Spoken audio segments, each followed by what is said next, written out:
One of the most frequent challenges that test takers say they struggle with on the CELPIP exam, specifically on the reading section of the CELPIP exam, is that they run out of time. They simply don't have enough time to read the text and answer the questions. And if that has been your struggle, then my friends, sit back and relax because today's episode is going to be for you. And today, what you're going to take out of this episode is, I hope, a really practical, actionable strategy that you can employ that will help you to always have enough time to work through the reading section of the CELPIP exam. Hi, my name is Aaron. Welcome to the CELPIP Success Podcast. If this is your first time dropping in on this channel, welcome. I'm so glad that you're here. If you are a returning visitor, if you're a returning visitor, no, you're not a returning visitor. If you're a returning listener, or if you've seen this channel before and watched a few of my videos, then I'm so glad that you are coming back and checking this video out, checking out this podcast episode. Reading task 3. That's what we're going to be focusing on today. And time is a huge part of why people struggle on specifically these last two sections of the reading part of the exam, task 3 and task 4. And the main reason is that, one, the text is way more difficult. Like, each section of the reading exam gets harder as it goes along. So part 1, it's not easy, but it's probably easier of the 4. Part 2, it's a little bit more challenging. But part 3 and part 4, you're reading the difficulty level is what I'm trying to say. The difficulty level of the text is at like a strong intermediate or upper intermediate to advanced level of English. So that right there gives you some idea of why you might be struggling, because the questions and the texts are getting more difficult as you go along. So if you've been wondering to yourself, boy, I started off well on reading task 1 and 2, but all of a sudden it got really difficult. Well, that's normal because the test itself is getting more difficult. So keep that part in your mind. Don't let it throw you off. And instead, here's what you need to be focusing on as you dig into this section of the exam. The first thing to be aware of that I want to tell you about is all about randomness. In the previous sections of the reading exam, you would be able to work through the questions and finding the answers in kind of like an orderly fashion, meaning that the first questions that you'll be working with, the answers will be found probably near the beginning or the top of the article. And as you move down the questions, the answers will be also moving down in the text. It would follow like this logical progression as you go through. But reading task 3 of the CELPIP exam is different. It doesn't follow that logical progression of ideas, okay? So that's something that's super important for you to keep in mind. It's not going to follow a logical progression. You're going to be finding answers to your questions scattered throughout the text itself. So bear that in mind. And that leads me into the next part. Frequently made mistakes on this section of the exam include, number 1, rushing to work with the questions. I've heard this happening so many times, both by the people that I work with, and I've seen it online in like message boards and on YouTube channels that are focused on the CELPIP exam. People say that their strategy is to immediately grab or pay attention to the questions and jump over to the text and start reading to try to answer those questions. That's the first mistake. Or the second mistake that is pretty frequent too is that you just dive right into reading the entire 4 paragraphs of this section of the exam. And the problem with doing those two things is that you're going to find you're going to run out of time. In the first mistake, where you are immediately focusing on the questions and then jumping over to the text in order to try to find the answers, you're going to find that you're going to be reading and rereading and rereading again in order to find those answers. And bear in mind, like what I was explaining before, that randomness factor, right? The answers to your questions are not going to be following a logical progression as you go through the text. So you're going to be hunting all over the place. So if you're just looking at the questions and then diving over to the text itself to try to find what you're looking for, well, that means you're losing time because you're going to be rereading texts all the time. So don't do that.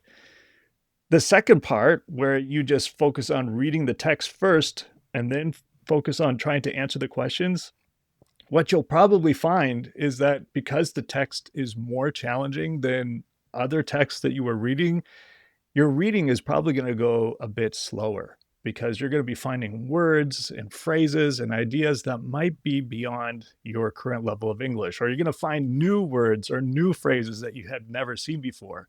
And those new words and phrases will probably slow you down and make you lose time. So to summarize this part, the mistakes that I was just talking about, working only with the questions and then diving over to the text to try to find the answers, or trying to read through the whole text first, both of those things are going to steal precious time from you. And here's the thing, you only have 10 minutes to do this section of the exam, 10 minutes, and there are 9 questions that you need to deal with in order to work through this section of the exam. So time is precious and you don't want to waste it. All right. And before we start digging into the strategy that I want to present to you today, that I think is going to make a huge difference for you, I want to talk about some really important definitions, some words that you're going to be hearing me, hopefully, if my own thinking stays intact as I go through this. I want to share some definitions with you so that you know what I'm talking about, so that we're on the same page, okay? Because these words are going to be especially important to doing this section of the exam well. And those definitions are, you're going to hear me talking about skimming. And when I say skimming, I'm not saying that you're going to read the entire text. In fact, I guess I could have, in a way, included this in the frequently made mistakes that I was talking about at the beginning, where you try to read every single word inside of the text. You don't need to read every single word in order to do well on this section of the exam. And I hope that you will take that idea in and own it. You don't need to read every single word on this section of the CELPIP exam, okay? So remove that from your mind. If you're thinking, oh my gosh, how am I going to have enough time to read through all of this dense looking text in just 10 minutes? Great news, my friend. You don't have to.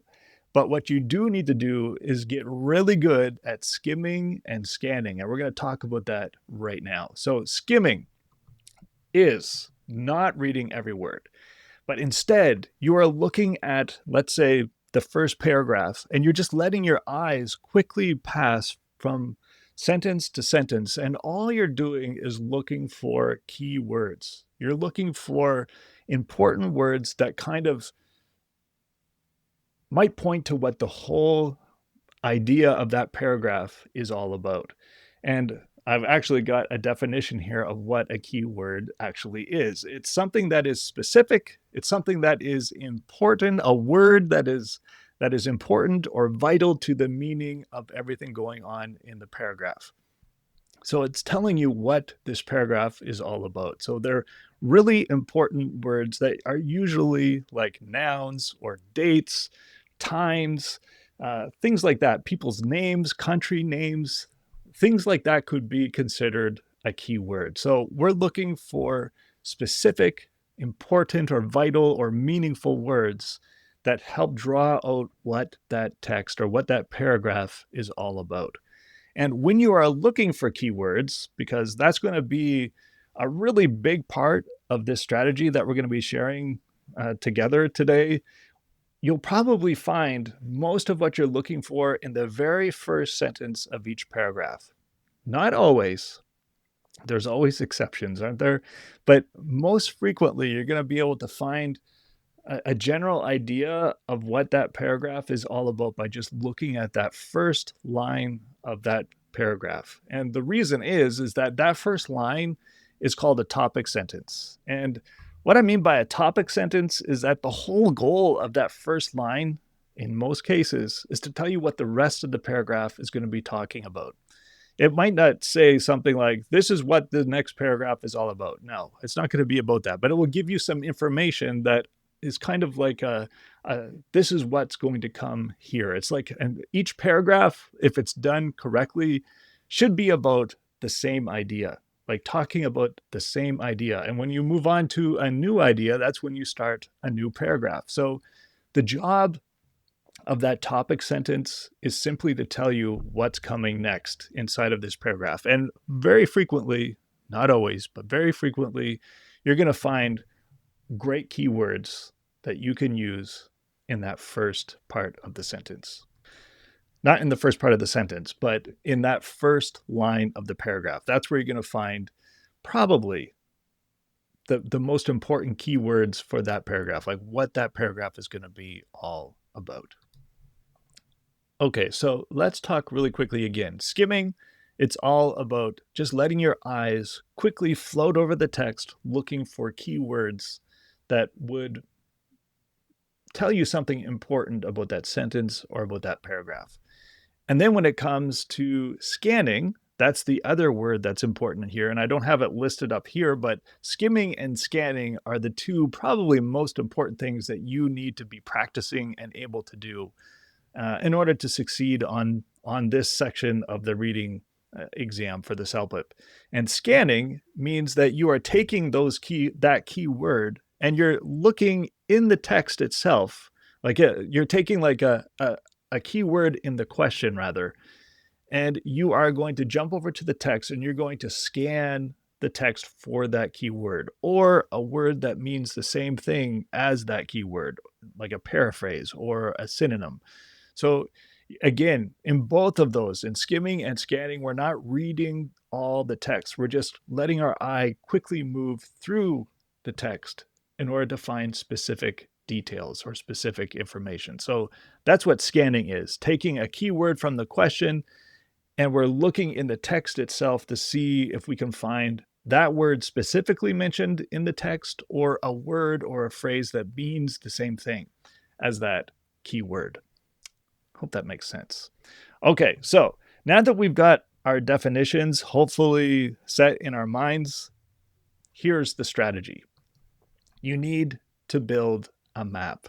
Remember the mistakes that we talked about at the beginning? The mistake is rushing in to immediately begin either working with the questions or rushing in and immediately being like, I've got to read all of this. No. What you do need to do, though, is to build a map. And build a map of what, you might say? How am I going to build a map out of what I'm reading? Well, that's a great question. And this is how you do it. First, you're going to use your note paper. Like when you go into the test center, they're going to give you pieces of paper and something to write with. That's your note paper. And there's a few things to keep in mind as you go through this. Number one, your notes are for you only. All right. That's super important for you to keep in mind. Nobody else is going to see this except you. That means it's okay to be messy as long as you can read your own writing. I've done that to myself quite a few times where I've been taking notes really quickly as I go along. And when it comes time to actually referencing those notes later to answer questions, there have been times where I'm like, what in the world did I write there? You don't want to do that to yourself. So it's okay to be messy as long as you can understand your own writing. So keep that in mind. You can be messy. You also don't need to worry about grammar. You don't have to worry about spelling as long as you know what you've written. You don't even have to worry about writing full words if you feel like you don't have enough time. You can use symbols, you can use abbreviations. This is just for you. They're for your eyes only. And here's what I want you to put on your notebook. I want you to very quickly write the following letters, one on top of the other, like one line for each letter, okay? The first letter that I want you to write is T, under that A, and then under that B, and under that C, and then under that the letter D. So T, A, B, C, and D. And if you are watching along, that's what it looks like. Just really quickly writing the letters on the page. Again, messy is totally fine as long as you know what you're talking about. And what do these letters stand for? That's a wonderful next question, isn't it? So T means the title. And I don't want you to write this on your paper. You don't need to write T title. No, just the letter T. And just know in your head that T means title. A refers to paragraph A. B refers to paragraph B, and so on. Okay. And again, we're not writing paragraph A title. We're not writing paragraph B title. We're not writing all that out because remember, we don't have a lot of time. We have to go really quickly here in doing this. In fact, setting up your paper like this should only take you about 10 seconds or less, 5 seconds. That should be your goal to quickly scribble down an organization to your paper so you know what to write. Okay, so T is the title, A, the title of paragraph A, B, the title of paragraph B, and so on. And what you'll notice on the exam is each of the paragraphs are labeled. Like the first paragraph will be labeled A, the second paragraph will be labeled B, the third C, and the fourth D. Okay, so that's why we're writing those things on our notes. We're giving our minds and our eyes a place of reference. Now, how do we determine what to write in each of those categories? That's a great question. For the title, I want you to look at paragraph A. The very first paragraph is going to tell you what the rest of the article is going to be all about. The rest of the three other paragraphs under paragraph A, which is the first one, paragraph A will tell you what those remaining paragraphs are going to be all about. So what I want to challenge you to do is take about 10 seconds and quickly skim through paragraph A, looking for keywords that could tell you or give you an idea of what this whole article is going to be about. Again, only about 10 seconds to do this. So you have to be fast. You don't have enough time to read everything, right? We're just going to let our eyes quickly pass through that paragraph looking for what those keywords could be. And when you settle on one, again, in just about 10 seconds or so, you settle on one, and then all I want you to do is write it quickly beside that T letter in your notes. Usually it'll be just one word. It could be a short phrase, but keep it simple. We're not writing sentences here. We're just using simple words. All right. So that's what the T is. We're trying to see what this whole text is going to be talking about, just to give our minds a place of reference to know, okay, it's talking about this.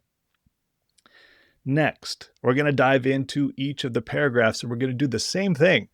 Again, we're not reading the entire paragraph here. All we're going to do is very quickly let our eyes pass through that text. And we're going to be like, for example, in paragraph A, we kind of already did this for the title, but we're going to be just looking through that first paragraph to see what that specific paragraph is all about. And you might get lucky and find that information in that topic sentence, that first sentence of the paragraph, which will usually tell you what the rest of that paragraph is all about. So pay attention, especially to that first sentence. It won't always be this way, but a lot of the times it is, or it can be, is that you'll find what that keyword that tells you what the rest of the paragraph is all about in that first line. So you'll find it, and then you'll quickly write what that keyword is or what that title is for that paragraph next to the letter. So paragraph A, you'll write what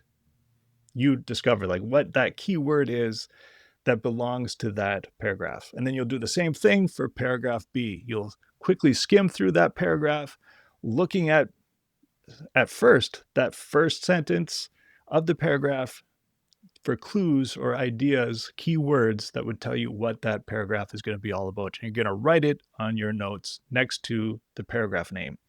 So the idea here is that you're building a really quick map that will tell you where you're going to be hunting for information once we begin working with the questions. Okay.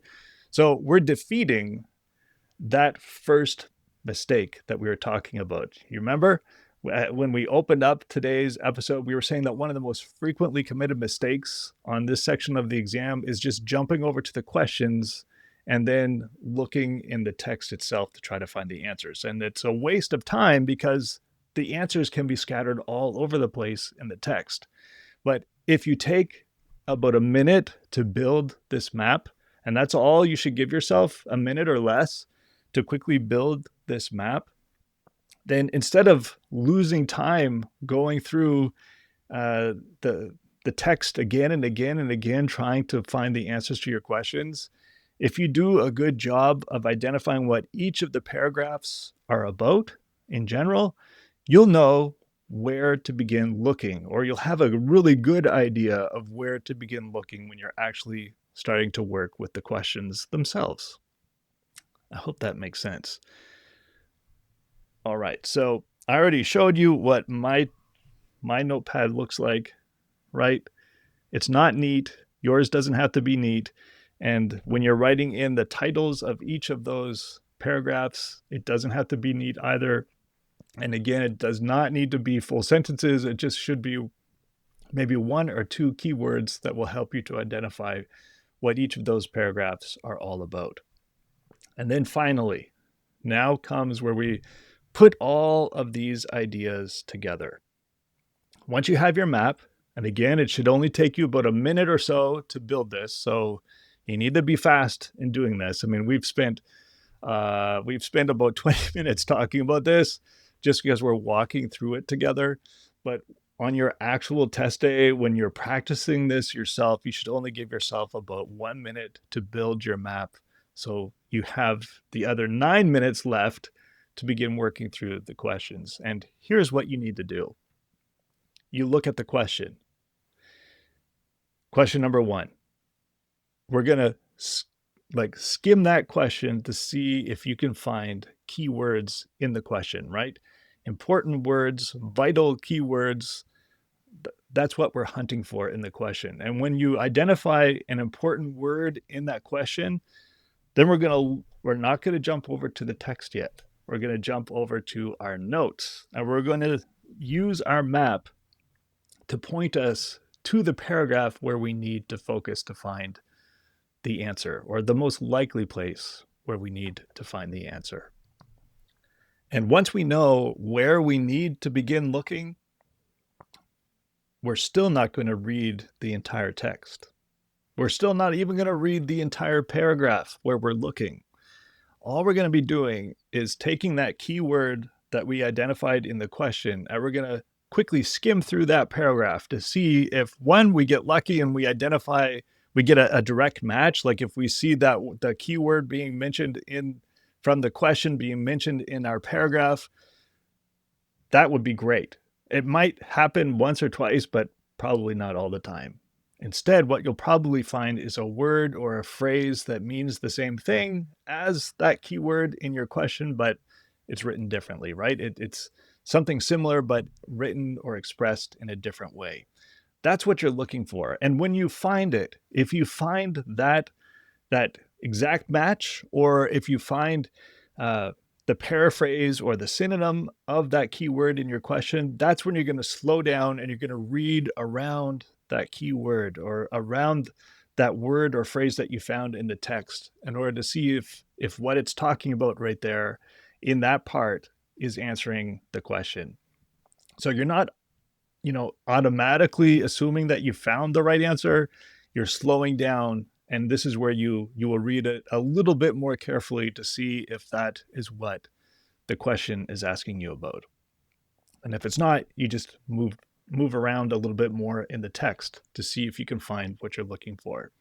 So, as a quick summary, when you're ready to begin working with the questions, you're still not going to be reading the entire text here. You're just going to grab a keyword from the questions.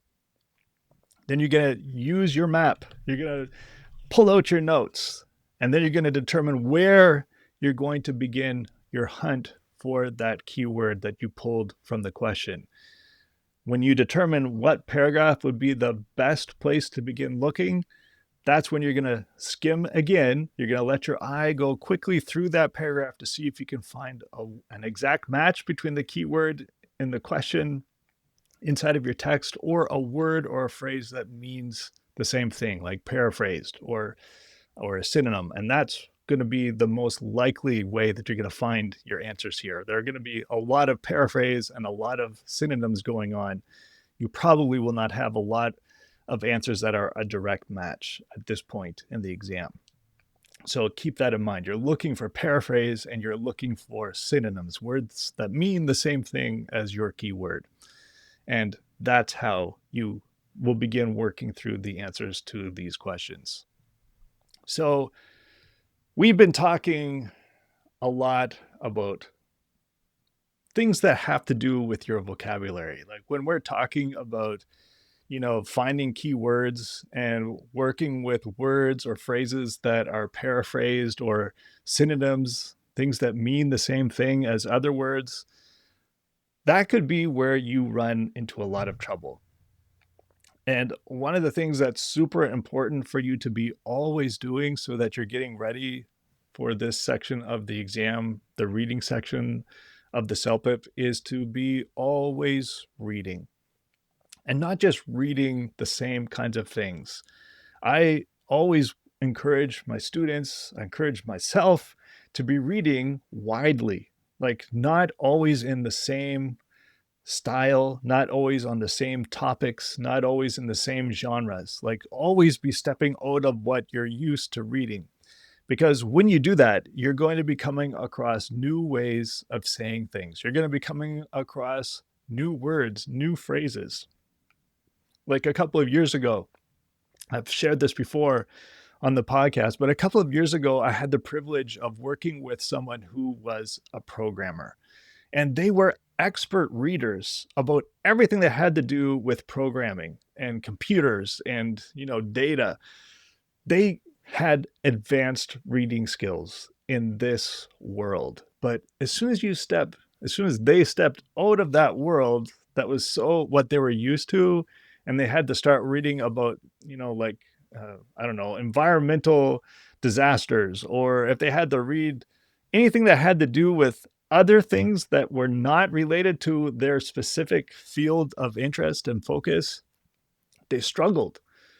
And it's not because they're stupid. It's not because they're not good at English. It's only because they were focusing their vocabulary development on one area. And every topic out there that you can read about, kind of like if you think about it, it represents a whole other world of words. And on the CELPIP exam, you're going to be encountering probably articles. You're going to be coming across reading material that is going to take you outside probably of what you're used to reading. And the best way for you to prepare for that is by reading widely so that you are encountering those new worlds of words on a regular basis on your own. And when you encounter those new words, because you will, if you purposefully step out of what you're used to reading, you are going to find words, phrases, ideas that are new to you. And that's a good thing. That's how you begin building your vocabulary out. And when you find those new words, the first thing that you should do is understand what they mean. And it might be helpful for you to keep a vocabulary journal where you write those new words down, where you write what that word or phrase means. And you can find that out sometimes by looking at the paragraph or the sentences around that new word.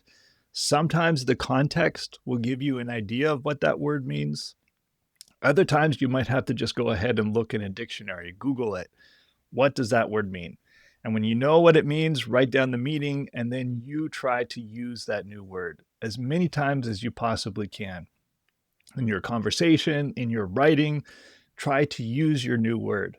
Not memorize, but use it. And the more you do that, the more your vocabulary will grow over time. Unfortunately, this is not something that you can do in a weekend. This is not something that you can do in even a month. It's a long-term commitment to building your vocabulary. And that's the best way for you to be preparing yourself for those paraphrase or those synonym situations when you're looking for keywords in this section of the exam. The only way to be getting yourself ready for this is to be building your vocabulary on a regular basis over time. I hope that you found that this episode to be helpful, and I hope that you'll come back again and join me in the next edition of the CELPIP Success Podcast. Thank you so much for listening. Have a great week. Bye-bye.